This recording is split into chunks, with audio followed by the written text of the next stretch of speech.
மதுரை ரயில் நிலையம் எதிரே உள்ள கட்டடத்தின் 2ஆம் தளத்தில் எல்ஐசி அலுவலகம் செயல்பட்டு வருகிறது. இங்கு 50 பேர் பணியாற்றி வருகின்றனர். நேற்று இரவு 8 மணியளவில் எல்ஐசி அலுவலகத்திலிருந்து கரும்புகை வெளியேறியுள்ளது. உடனடியாக 4 தீயணைப்பு வாகனம் கொண்டுவரப்பட்டு 1 மணி நேரத்திற்கு மேல் போராடி தீயை கட்டுக்குள் கொண்டு வந்தனர். இரவு நேரம் என்பதால் பெரும்பாலான ஊழியர்கள் பணி முடிந்து கிளம்பி சென்றிருந்தனர். புதிய பாலிசி அறிமுகம் தொடர்பாக ஆலோசனை நடத்திவிட்டு கிளம்பவிருந்த ஊழியர்கள் சிலர் உள்ளே சிக்கிக் கொண்டனர். அதில் உதவி நிர்வாக அதிகாரி ராமு தீக்காயத்துடன் மீட்கப்பட்டார்.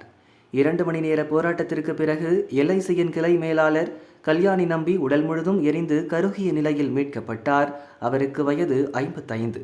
அவரது உடல் அரசு மருத்துவமனைக்கு அனுப்பி வைக்கப்பட்டது. ஏசி மின்கசிவு காரணமாக இந்த சம்பவம் நடந்திருக்கலாம் என முதற்கட்ட விசாரணையில் தெரிய வந்துள்ளது. தீ விபத்து குறித்து முழு விசாரணை நடக்கிறது.